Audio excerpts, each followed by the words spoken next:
Are we really doomed to repeat the same Hero Rises drama for the rest of Faye's lifespan? It really looks like we are. For 2023's A Hero Rises event, the voting gauntlet portion is coming out with the next reset. Biggest headlines of this year are, unsurprisingly, a red color takeover with 5 red units in the mix. We have 2 rearmed heroes who provide their insane arcane weapons plus incredible fodder skills. We have a final boss versus final boss matchup, and this year we have our first returning participant, Fawn Edelgard. Everyone predicted Edelgard would be in the top 8, but that was for the new Harmonic Summer Edelgard and Altina. A lot of confused looks when Fawn Edelgard was back in the competition. She just can't stop causing drama. We'll discuss why this is, and we'll talk about why every unit on this list made it in.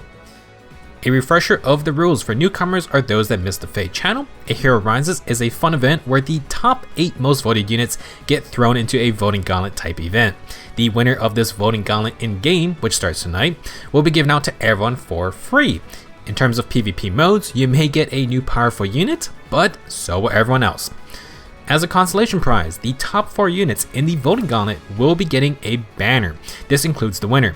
Unlike last year, they are allowing us to spark this banner 4 times, similar to CYL. That means you can get a copy of everyone in the top 4 plus the winner. This banner goes live later in the March. We will know the banner lineup though in a few days, so you have almost a whole month to save up. It almost lasts an entire month after that as well. We'll discuss potential banner lineups at the end of this video just for fun. Coming in at 8th place is Legendary Veronica with 5,697 votes. Our enemy turned ally will not only be representing Faye in Engage, but she has made this voting gauntlet event.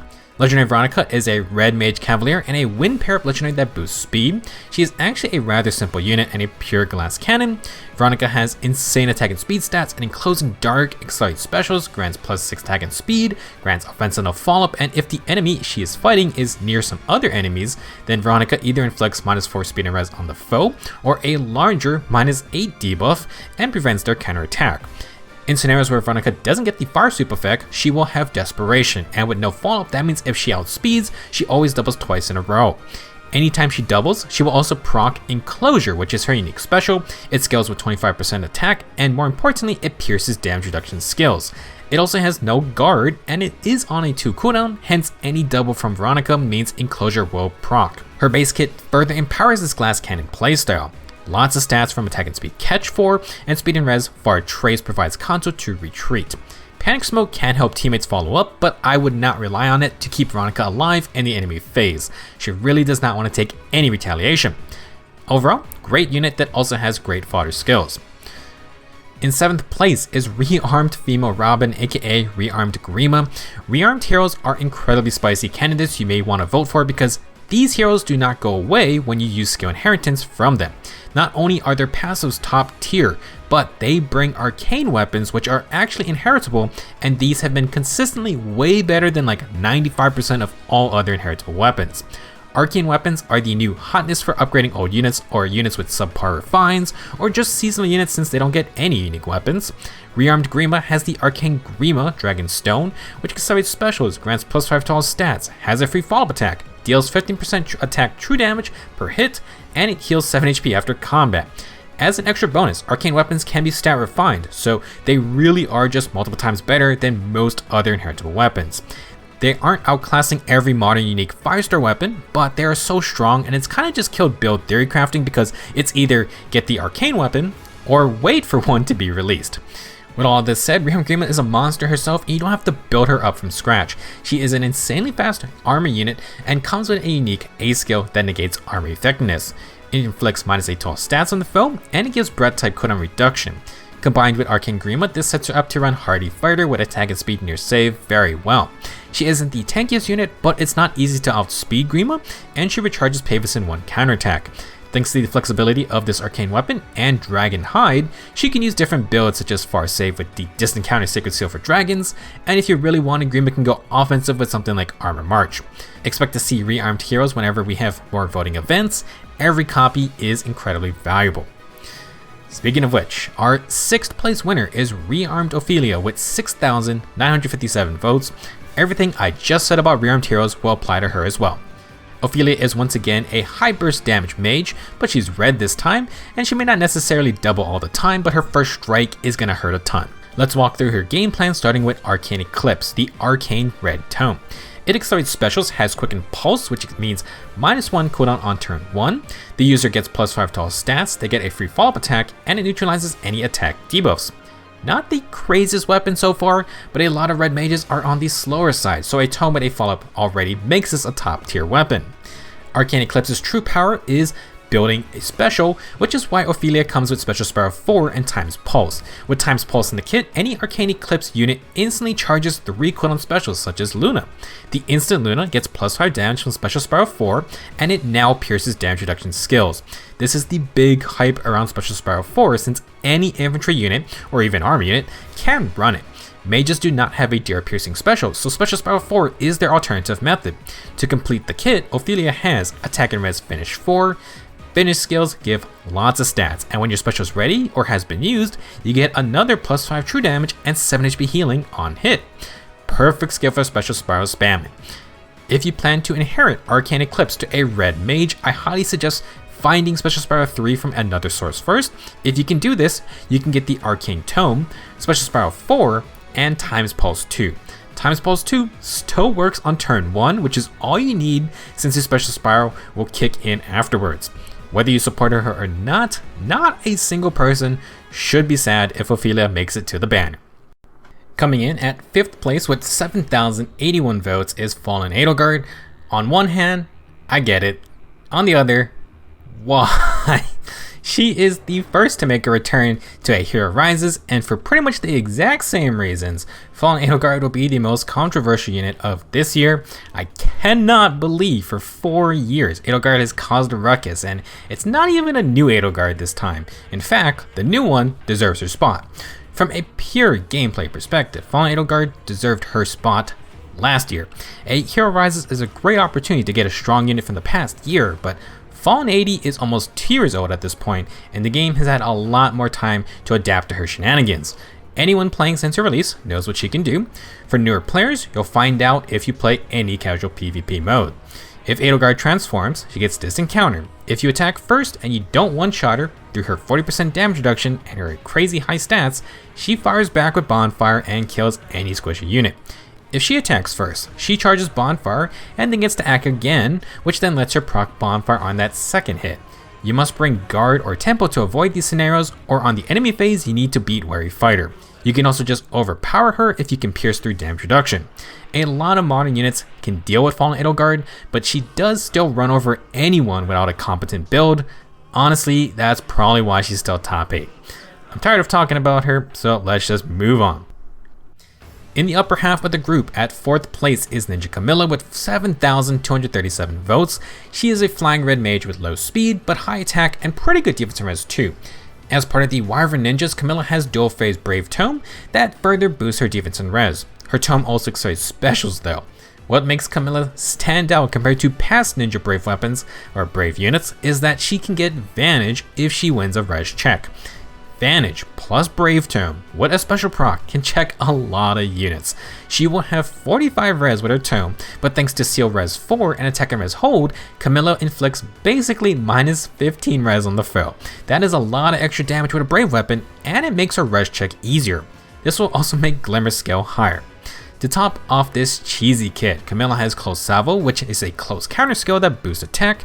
She's a really nasty unit actually, because either you somehow beat her res check, or you're going to instantly take 2 hits and a potential special. Now, Hardy Bearing can stop Vantage, but then you look at her stats and Camilla may take a hit from physical or magical damage foes. If she survives, she can still fire off her Brave hits. Another counter to this is Damage Reduction. This one can mess Camilla up, but she will still deal respectable damage, so be careful if you don't have high res. In terms of fodder though, Seal Res 4 is interesting, and Close Salvo plus Attack and Res Hold are both good skills. Camilla may have a decent shot at making the 4-man banner because she is this year's bandwagon team. The sole reason is because she faces Fallen Edelgard in round 1. For a less spite-filled reason, if Camilla wins, we will have a 3 red unit banner. That could be fun. For 3rd place, we have dual Valentines, Chrom and Robin with 9,148 votes. Duo Chrom is the oldest unit in the last year, coming from the previous Valentines banner. Many said he would be in this competition, and the fact that he made top 3 despite a whole year passing should say something. Duo Chrom is basically a red version of his legendary archer form, high attack and defense with army effectiveness, and this time he has accelerated specials plus a free follow-up attack. In addition, anytime Chrom or an ally uses a movement assist skill involving Chrom, he grants -1 special cooldown to himself and that ally. This can happen once per turn for the first 4 turns of battle. This ability is insane for a game like Fae, where specials can very often determine a fight. Without interacting with the enemy, Chrom and his team can charge up their specials. This can lead to so many various strategies, and it's just a net positive all the time. Chrom also has to change fate, which means he gets to charge special and move again. What's even better is that thanks to Time's Pulse, he will immediately charge Deadeye in 1 turn, and you can move to use it afterwards. You can even recharge it as long as it's still before turn 4 ends. This Chrom has close salvo to fight melee threats, and his dual skill is the grand strategy status that the new legendary Robin uses. He debuffs himself and his team to benefit from Unity, and it's just another support/combat tool for Chrom. There are some fun upgrades Chrom can use from the past year. Fitness skills would be awesome, and Special Spiral 4 can let Chrom use something other than Deadeye. You could use Luna or Ruptured Sky if you wanted. That could then let you swap off Time's Pulse. Overall though, very fun unit. Chrom is not unbeatable in combat, but his cooldown support is so unique and powerful. Up until literally today, Grand Strategy also used to be unique to Duo Chrom. In second place, we have Mythic Fomortiis with 12,489 votes. The Demon King is the most recent release in the top 8, and players seem to like him a lot. He's an animal mythic that boosts speed and is a colorless armored beast unit. I sort of feel like Fomortiis is almost a defensive version of Fallen Edelgard in the sense that his defensive perks can be countered, but failing to kill him cleanly will lead to some very bad situations. Let's explain why. The armored beast units get distant counter on transformation, and thanks to beast follow-up, Fomortiis will always transform.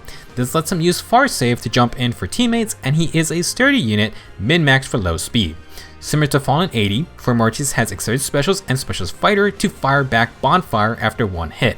He has big attack and defense debuffs and 30% DR for the first hit to survive. If he's gonna get doubled, which he should, then you gotta chew through 80% damage reduction on follow-up attacks. Like with Fallen Edelgard, you can get around these perks, but failing to do so activates Nightmare's trump card. If the foe is initiating, after combat, the closest foe within 4 spaces will end their turn immediately. Similar to Sather, Fomortiis can prevent foes from doing anything, and this one is a lot harder to avoid because he has far save. This is a very powerful ability, and it's almost impossible to avoid because the 4 space range starts from where the attacker is. Now, if Fomortiis dies, you don't have to worry about this. For this reason alone, a pure defensive build with defensive specials or hardy fighter could be worth considering. I would say the biggest value from the Demon King is that ability to freeze other attackers. It's very annoying. In the case you don't really care for using Fomortiis, he is the only source of beast follow-up. It's a very decent skill for a lot of slower beast units, and if that's not enough, far save, always useful. Our number 1 unit with 16,156 votes is Harmonic Summer Edelgard and Altina. Zero surprises here, Harmonic Edelgard is stupidly strong. With her normal setup, she isn't as annoying in the AI's hands because she doesn't usually run distant counter. However, in the player's hands, this is by far one of the strongest units I've ever used in Fae. I have a modest single copy, and with almost zero effort, Harmonic Edelgard completely makes fun of almost any PvE content in the game. Not even general content, I'm talking about I've gone into Abyssal, Legendary, or Mythic maps and cleared them on the first try because Harmonic Edelgard just zooms around the entire map, killing everything. She's a sword army unit, min-max for low speed. The reason for her high mobility comes from Assault Troop, which lets melee units move 3 spaces in a line if foes are within 3 columns or 3 rows. It also just works if you're on full health. 3 movement on an arm unit is insane, even if it's a straight line, and Edelgard brings Raging Storm with her. If she initiates solo, she moves again and nothing stops this. Like her legendary ult, you can then run Gale Force and you can get a 3rd action in. With each move, you can also just travel 3 spaces. This insane mobility is paired with fantastic firepower. Regal Sunshade accelerates specials and can get dual phase brave attacks with 16 might. It can even get an extra 6 attack, and for defense, Edelgard inflicts -6 attack on the foe, along with getting 40% DR for 1 hit. it is almost impossible to not get the Brave attacks due to its very generous condition. With her attack and defense ideal A skill, Edelgard gets even more damage, and her Harmonic skill actually grants a +6 attack field buff, bonus doubler, and prevents a follow-up attack for extra safety. On-demand firepower that just scales with Brave hits. If you can get Harmonic Edelgard, all you need to add is Gale Force and the Heavy Blade Sacred Seal. Even if you don't get the kill, Raging Storm activates, letting Edelgard attack another unit, and if Gale Force goes off, you can attack a third unit. You can also just retreat. Assault Troop with these skills is just disgusting. Something to watch out for in the future though is more Warp Bubble type effects. Assault Troop grants Charge, which is countered by Warp Bubble. That will stop Edelgard right in her tracks. Now, let's say a huge counter to Harmonic 80's mobility does happen. Would be a shame since she's basically one of the only player phase arm units still around. However, in that case, she is 100% fine running save skill builds. You can totally go for a defensive build, Hardy Fighter, Disencounter, whatever you want. Regal Sunshade is so good for a defensive build, and it's not even the most common sight because her player phase capabilities are so strong as well. And it works out of the box too. I will be amazed if Harmonic Edelgard doesn't at least make it to the banner. She is absolutely a must-try unit for anyone who doesn't have her. To end this video, let's talk about the bracket because they have showed it off. We are using standard bracket seeding, so 1st versus 8th, 2nd versus 7th, and so on. That means our matchups are Harmonic Edelgard versus Legendary Veronica, Fomortiis versus Rearmed Grima, Ninja Camilla versus Fallen Edelgard, and last, Dual Chrom versus Rearmed Ophelia. Pretty interesting right side matchups. We have Final Boss versus Final Boss, and Ophelia has to take down her uncle and his other half. Battle of the Exiles, pretty sick. Due to these matchups, it is guaranteed that 2 reds and 1 colorless are on the banner. If you just want to summon red units, then the triple red banner is only possible if Camilla pulls out the win. This is very possible since 4th versus 5th is supposed to be the closest matchup, and a lot of people may just join Camilla purely to not let Fallen Edelgard in. Last year, Fallen 80 was 2nd and lost to 7th place Azura. The current numbers don't mean that much because everyone else has to start picking sides now. Now, to get 2 colorless and 2 red, Fallen Edelgard has to win. This is also just the spicy outcome because, oh boy if that happens. 3 times the controversial Edelgard has been blocked in the first round. Can Fallen Edelgard get revenge for the last year? For an interesting banner, if you're just a fan of skill inheritance, you definitely want the 2 rearmed heroes to win. I'll be honest, I think their status alone might actually sway enough people. On the left side, while Harmonic Edelgard is fantastic, most people aren't getting overexcited for attack and defense ideal 4. I would like to try Assault Troop on more units, but Veronica does just have more flexible fodder with Catch 4, Far Trace, and Panic Smoke 4. Camilla has Seal Res 4 as her rare skill, but Close Salvo and Attack and Res Hold are good too. Fallen Edelgard's Armored Stride is honestly kinda weird now that Assault Troop's in the game. For the most boring outcome, we could have no upsets. I would not be surprised with Harmonic Edelgard and Dual Chrom winning their matches just because of how they play. Not the craziest fodder from Edelgard, and Chrom at least has Deadeye and Time's Pulse, but they are great units and a free copy would be amazing for new players. I am actually surprised Fomortiis got 2nd on this list, but we'll see if the hype can compete with a rearmed hero. Now personally, I don't have Grima or Camilla, so getting a chance at them would be nice for me. From a purely fodder standpoint, Ophelia is just way too tempting. I already used my copy to turn my No into a much more fun unit, but getting more Special Power 4 really piques my interest. If she pulls out the victory, I honestly may just chase a Spark copy. Now, I want to ask you guys, who will you be voting for? Are you going to go for the free copy all-out win, or are you just trying to join the side of a unit so they can at least get on the banner? I am trending toward the latter, and like I said, I think I'm going to go for Ophelia. I like her as a unit as well, so more merges would be fun because there's a rearmed hero on top of all those excellent skills. There are a lot of leftover voters, so who knows how things are going to turn out. Good old voting gauntlet multipliers may also keep things interesting. That's all I got for this video. As a reminder, don't go harassing anyone, that's not cool. Vote for who you want to vote for, and good luck. Maybe start planning orbs for the banner if you like how things turn out. You do got a bit of time. Thank you for watching, and see you guys next time.